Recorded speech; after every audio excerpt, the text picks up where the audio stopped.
Hello there. I'm continuing my series of analyzing and presenting the games I played in the over-the-board tournaments over the summer. Now we are in the round 4 in Šolta. This is the third day of the tournament. I finally managed to get some rest. The game was played, there is only now one game played per day, and it was played at 2 p.m. So I came relatively refreshed on this game, and I think I played rather well. The game, I had one winning chance, as you will see, which I have missed, and then I have plenty of drawing chances, but I managed to lose a game nevertheless against this much stronger opponent, as you can see his rating here on the screen. Okay, so let's get to the game. My opponent opened the game with d4, d5, c4, e6. I'm just going for my setup of the Queen's Gambit decline. I don't know what does he intend. Knight f3, knight f6, and surprise, surprise, g3. So again Catalan. So I think this is fourth Catalan or fifth. No, fourth Catalan. So everybody plays Catalan during the summer. Okay, d takes c4. So my strategy against Catalan is a simple one. I want to take this pawn, and while he wastes several moves to get this pawn, I develop my other pieces. So I have a good development. Also, I have this trick to put the bishop on c6, so to counter his very strong bishop. And this is the system I played on these tournaments, and it served me very well. So bishop g2, bishop d7. Castles, bishop c6, so this is the idea, and now he has to pick up the pawn because I'm pawn up, and this gives me too tempting to finish my development. So queen c2, bishop e7, queen takes c4, he finally regained his pawn, but now I castle, knight c3, knight b d7. So as you can see, this position as a black, I can be really satisfied. I got all my pieces developed, I got castled, it's only move 9. All my minor pieces are out and my king is castled. I don't have any major weaknesses. His strongest piece on the board, potentially strongest piece, is neutralized, and I can just easily improve my pieces and continue the game. So this is so far so good.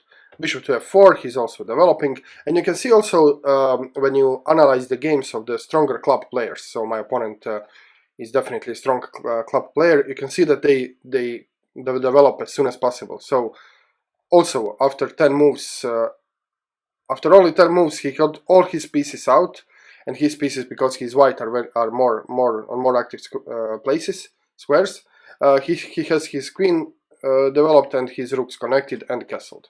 So he did everything that in only 10 moves. So this is how strong player plays, and I try to imitate this. So the situation with me is similar. Although I am black, so I'm a little bit, I develop a little bit slower, my pieces are not that active, and you can see that he has a nice center pawn, and, well, I'm controlling the center with the e6 pawn, but he has a pawn in the center, so, yeah, he's better as white. Okay, I continue knight b6, so this comes with a tempo, hitting the queen, and now I have my knight centralized. And now the middle game begins, so he played bishop to g5, I played h6, just putting a question mark on the bishop to see that does he want to take, or he wants to retreat, or he wants to do something else. He did something else. He took my central knight. I took the knight back, and see, now I'm hitting his bishop. I have my knight centralized, so it's nice, and he retreated his bishop in a way that he is now kind of dominating my knight with the bishop. So this is very similar pattern when there are two squares between a bishop and the knight. So okay, so far so good. Knight f6, I was thinking about future of this knight, so where should I put this knight? What does this knight do here? It's dominated, I cannot go, for example, to b4, and yeah, maybe this square can be a problem in the future. So knight f6, I think it's a solid move. It has a defensive role, but also now I have some forward squares which I can look at. Rook a to c1, okay, putting the rook on the semi-open file. Bishop to d5, okay. Now my idea was to close, so this is semi-open file now, and I want to play c6 and to close this file. This is the idea. He has the opportunity then on maybe launching a minority attack. but okay, I will cross that bridge when I get there. So bishop to d5, and then I can see I'm hitting this pawn, and this is not a poisonous pawn because he cannot play b3. So he played queen to c3, and now if I take, he can just capture my trap my bishop with b3. So this is a poisonous pawn, and now I played just c6, so closing this semi-open file. He centralized another rook, so you can see that his development is very good. He has two rooks and open source semi-open files, or the files which can be opened in the future. And I still didn't connect my rook, so I have to do something about this. And I played queen to b6, and now I'm threatening to capture the pawn, because again he cannot play a b3, because if I capture, if he plays b3, I can just take another pawn. So I'm now, by playing this move, queen to b6, I'm connecting my rooks, completing my development, but also making some threats. So develop with a threat, this is the ideal way to develop always. b3, he stops this threat. Rook f to d8, now it's my turn to centralize the rook. e3, okay, this pawn was needs to be guarded, but yeah, I mean, now this bishop is closed, but he probably realized that this bishop doesn't have much prospect on the king side. And also you'll see in the Catalan game, the dark square bishop is always the problem for white, so this is a problem piece. He just doesn't have a good square for this piece. So okay, e3, and now I made I had to make one strategical decision. So how to proceed with the game? Okay, I'm developed. My pieces are out. They are relatively active. All my pieces are on some meaningful squares. I have connected my rooks. I have castled. I've done everything. So what to do next? So my idea was to challenge this queen side and to challenge the A file, and maybe try to bring my rook to penetrate with my rook here on the A file. When I look this game with the computer, he suggests that I should be playing on the king side. So it looks like g5 here or later, or just knight somewhere and then f5, so something like this. But okay, I had another plan and I went with the plan. So a5, knight to e5, and now he cannot keep this knight pinned forever. I mean, kind of pinned. He has to move it at some place. So he moved, and now I get the chance just to snap this potentially dangerous bishop. He takes the bishop, and I think I'm doing pretty well now. My dark square bishop is better than his dark square bishop, and yeah, I'm very comfortable now with my position. Knight to e4, hitting the queen and the bishop. Queen c2, and now I'm just taking the bishop. And why did I take the bishop? I just told you that my dark square bishop is better than his dark square bishop. Well, this is because now once I take the bishop, my dark square bishop is unopposed, and I saw this very nice square for my bishop. So here in this position, I didn't take this immediately. I was thinking, do I want to, take his problem piece? But I realized that it's okay, because then my bishop will be unopposed, and this is very good bishop. You can see that my pawns are on the light squares, so this is very nice bishop to have, especially when he's unopposed. So knight takes d2, rook takes d2, and now I got with bishop on b4, hitting the rook, and also I have this what I thought was very nice bishop. He has to retreat to the rook, so rook d2, d1, and I played the queen b5 here, looking for this a4 advancement. He played f3. I'm not sure why did he do this, although at some moment it made sense to me during the game. I guess he wanted to start playing on the king side. He has kind of majority, and I mean he cannot do anything on the queen side, so he started to play on the king side. Okay, a4, and I wanted to open the file, but the problem is that I didn't calculate this move very well. So the problem is that after a4 he has this move which I missed in the game, and this move is the move he played, is knight d3. And now you can see that he's hitting my bishop, and at the same time he's ready to play b4. So I didn't want to give up my nice bishop, knight to d6, and now he played b4. And the subtlety here is that I cannot take d4, although it is attacked twice and defended only once, because if I take with the bishop, he can just well, pin my bishop to the queen, and I will lose my bishop. I cannot defend my bishop. So this was a very nice combination. Well, I mean, very nice thing to see from my opponent. So in this position, I played a4.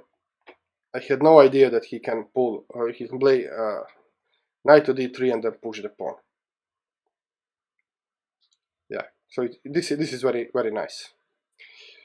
Knight to d3. I have to retreat my bishop because I don't want to give up my bishop for the knight. I think this bishop has its worth. Like I said, it's a strong piece. Now he played b4, and I realized, okay, I cannot take this.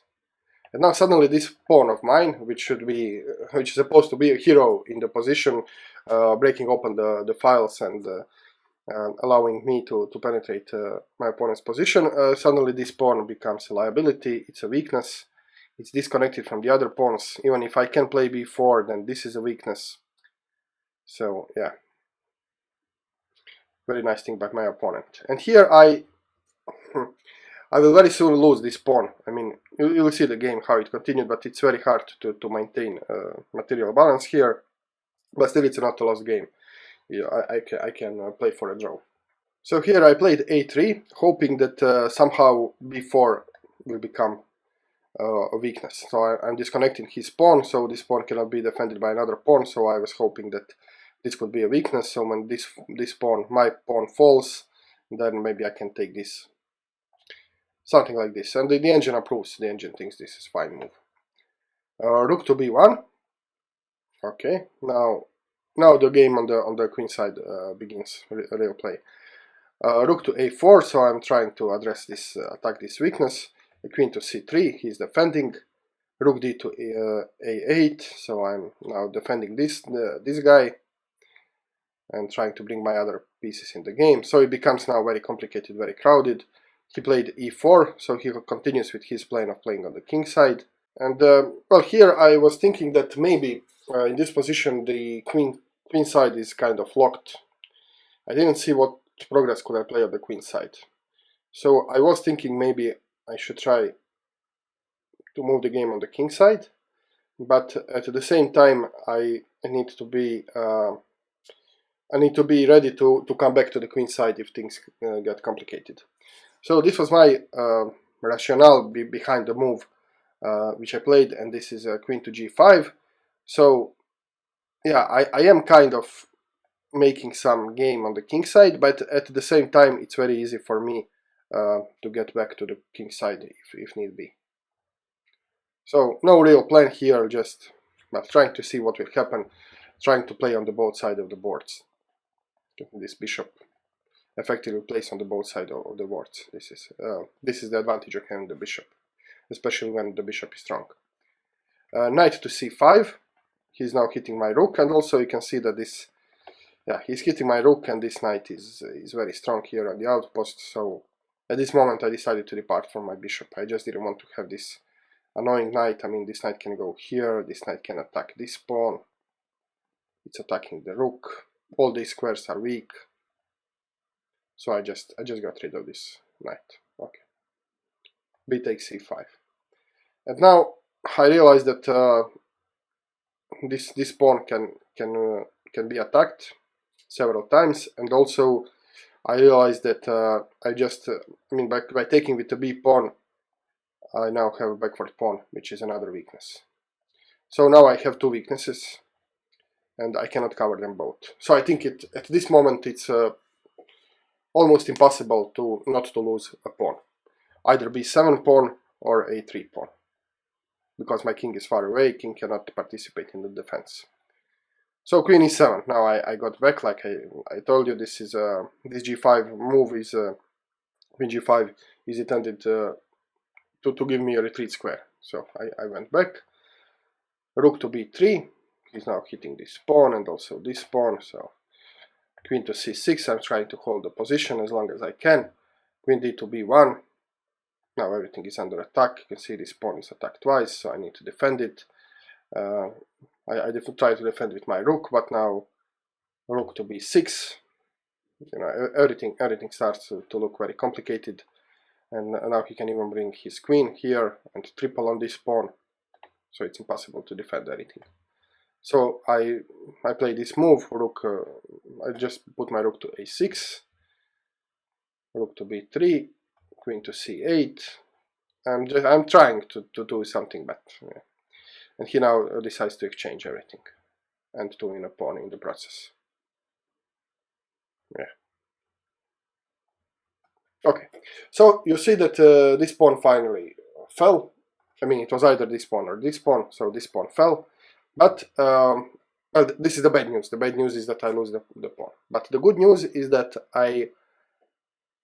in order to win a pawn, he had to trade both of his rooks for my rooks. And now we are in the endgame, in which we both have a queen. He has one pawn up, but I mean, with the queens on the board, it's very difficult to convert to this advantage. And now let me just tell you a few things about theory of this kind of positions. Theory which I knew in the tournament, but which unfortunately, I didn't apply during the game. So the theory is simple. If you are one pawn up and there are many pawns on the board, then you want to exchange all your pieces and go to the pure king and pawn endgame, because it's very easy to win. But if you are, for example, one pawn up and there are only like 2 pawns on the board, or 3, so let's say that you have 2 pawns and your opponent has 1 pawn, so you are 1 pawn up, then you don't necessarily want to go to the pure endgame, because it's very likely to be a draw. It depends on the concrete positions of the king, pawns, and so on. But when you have many pawns on the board, you just want to exchange. So in this position, the important thing to keep in mind is that he wants to exchange queens. If he manages to exchange queens, then it's pure victory for him. It's very easy to win, because I cannot. I mean, if he has 1 pawn, advantage of 1 pawn, he will create a majority on one side of the board, and I can put my king on this side on the board, and then he will just transfer his king on the other side of the board, and I cannot keep. I mean, my king cannot keep both sides of the boards. So this is very simple. And yeah, so in this position, I should have in mind that as long as I keep the queens on the board, as long as I don't allow him to give me checks to penetrate my position, so as long as I control the penetration squares for his queen, this is a draw. Okay. So the game continued.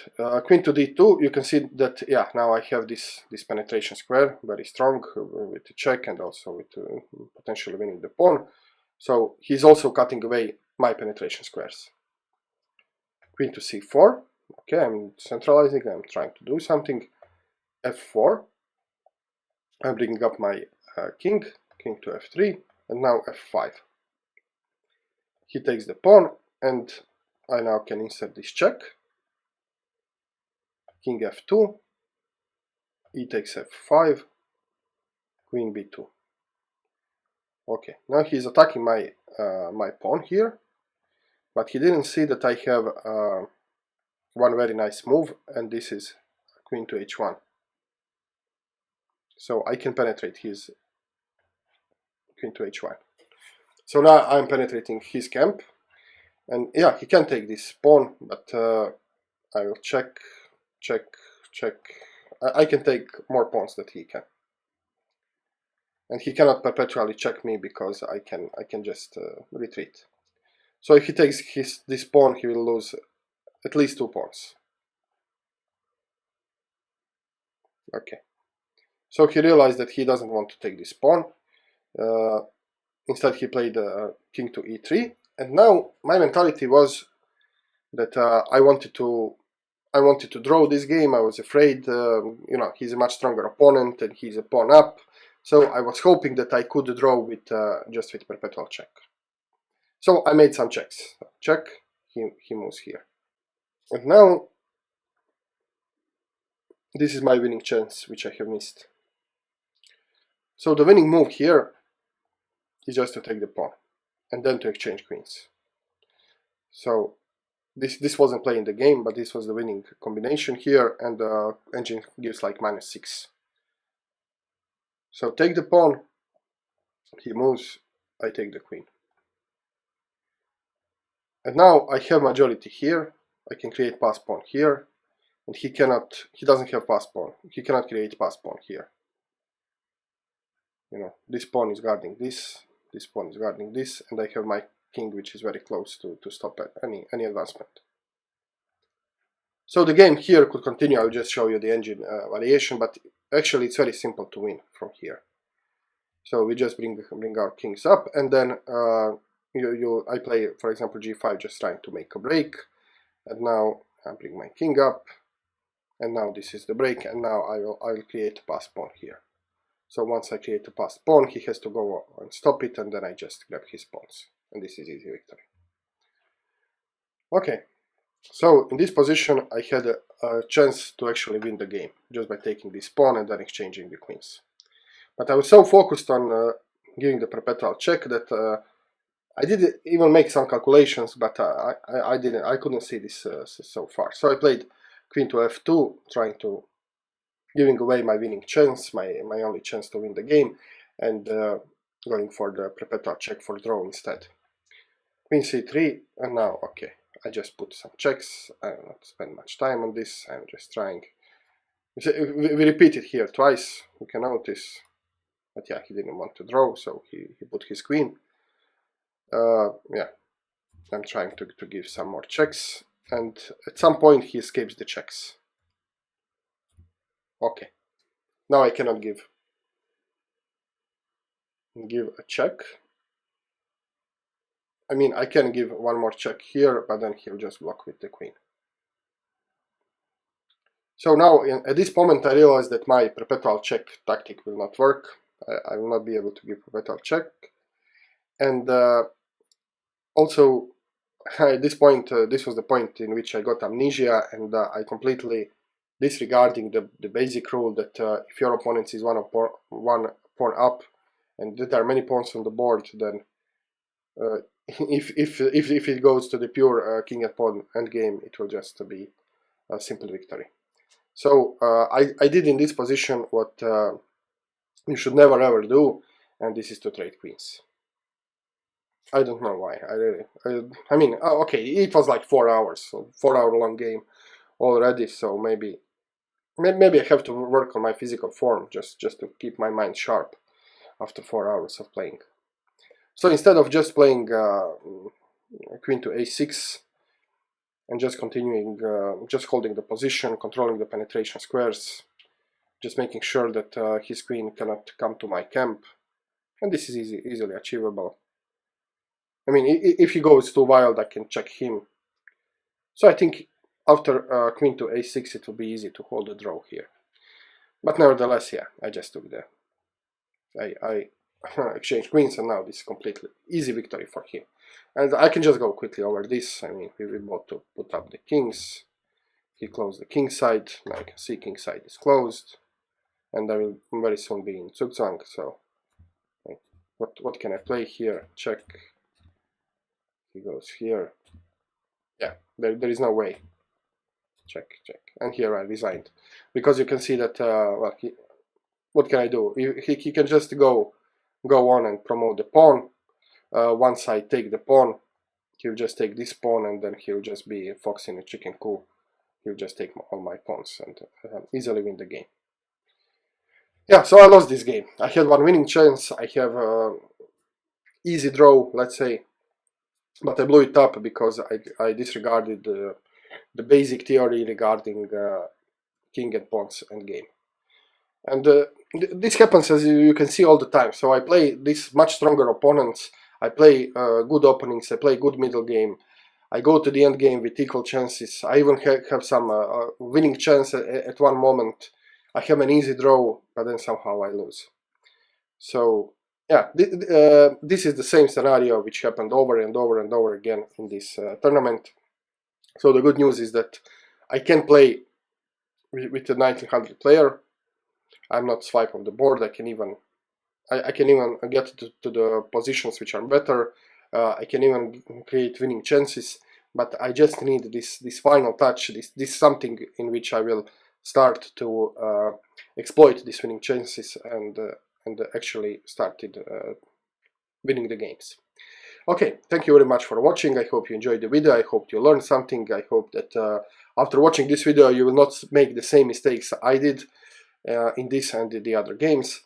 And well, this is it. If you like the video, click the like button, subscribe to my channel, leave the comment below, and I'll see you soon with more chess. Cheers.